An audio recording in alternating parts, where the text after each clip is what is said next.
হয় ইতিমধ্যে আপোনালোকে গম পাইছে আচলতে যিবোৰ মাইক্ৰ' ফাইনেন্স কোম্পানী আছে সেই কোম্পানীসমূহ ইতিমধ্যে চৰকাৰে অধীনত লোৱা যিটো ঘোষণা সেই ঘোষণা কৰাৰ পিছত ইতিমধ্যে উৎফুল্লিত হৈ পৰিছে এই চাচনিবাসী ৰাইজ আজি আমি উপস্থিত আছোঁ আচলতে মোৰ সতীৰ্থ সামগ্ৰী দৃশ্য দেখাব আচলতে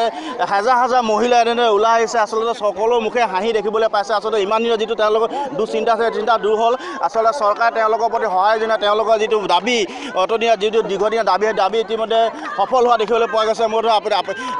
আপুনি কি ক'ব এখেতে কেনেকুৱা আনন্দ অনুভৱ হৈছে আজি আমাৰ সচেতন মহিলা মঞ্চৰ সকলো সমিতি আমি লগ খাই আজি চাচনি আঞ্চলিক নাহৰকটীয়া আঞ্চলিক নামৰূপ আঞ্চলিক টেঙাখাট সকলো মানে বিষয়ববীয়াসকল আমি লগ খাই আচলতে আমি আজি চৰকাৰক ধন্যবাদ জ্ঞাপন কৰিবৰ বাবে ইয়াত সাজু হৈছোহি আৰু আমি বিশেষকৈ বিত্তমন্ত্ৰী মুখ্যমন্ত্ৰী ডাঙৰীয়াক আমি বহুত ধন্যবাদ জ্ঞাপন কৰিছোঁ কাৰণ আমাৰ মৃত্যুমুখী মহিলাসকলক উদ্ধাৰৰ বাবে যি আইন প্ৰণয়ন কৰিবলৈ গৈ আছে গতিকে আমি সকলো মহিলাই ধন্যবাদ জ্ঞাপন কৰিবলৈ ইয়াত আছোহি সাজু হৈ আছোঁ আৰু বিশেষকৈ আজি আমি আৰু এজন মানুহক আমি শুৱৰিব লাগিব নাহৰকটীয়াৰে বিজেপি যুৱ নেতা তৰংগ গগৈ ডাঙৰীয়াক আমি ধন্যবাদ জ্ঞাপন কৰিছোঁ আমাৰ নাহৰকটীয়াবাসী চাচনিবাসী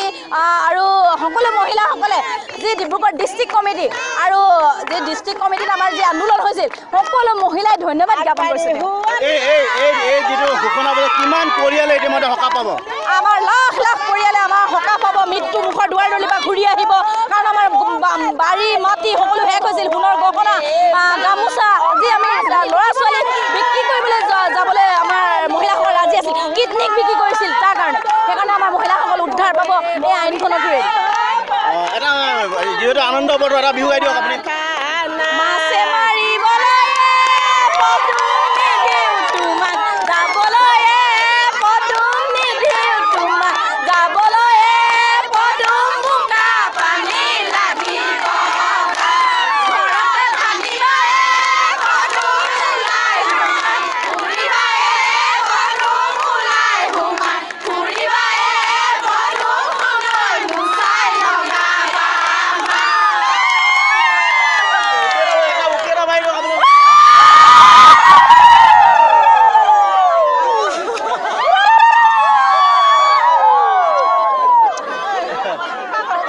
দেখিবলৈ পাইছে কেনেদৰে আচলতে আনন্দ যোৱা দেখিবলৈ পোৱা গৈছে প্ৰতিগৰাকী মহিলা মুখত হাঁহি ডিঙি আছে আচলতে দীৰ্ঘদিন এটা দাবী যিটো সমস্যা তেওঁলোকে যুঁজি আছিল সেই সমস্যা আচলতে সমাধান দেখিবলৈ পোৱা গৈছে তাকে ইতিমধ্যে আচলতে চাচনিবাসী ৰাইজ বৃহত্তৰ চাচনিবাসী ৰাইজ আচলতে উৎফুল্লিত আছে আৰু এনেদৰে পৰিৱেশত আজি আমি উপযোগিতা সামগ্ৰীবোৰ দেখুৱাইছোঁ আচলতে এনেদৰে আচলতে এই অঞ্চলৰ প্ৰতিগৰাকী মহিলাৰ মুখত আছে আজি হাঁহি দেখিবলৈ পোৱা গৈছে তাহাঁতৰ যিহেতু দীৰ্ঘদিনীয়া যিটো সমস্যা আছিল সেই সমস্যা অৱসান ঘটাই এতিয়া এটা পথ দেখিবলৈ পোৱা গৈছে তাকে এই মহিলা আচলতে এইজনে উৎফুল্লিত হৈ পোৱা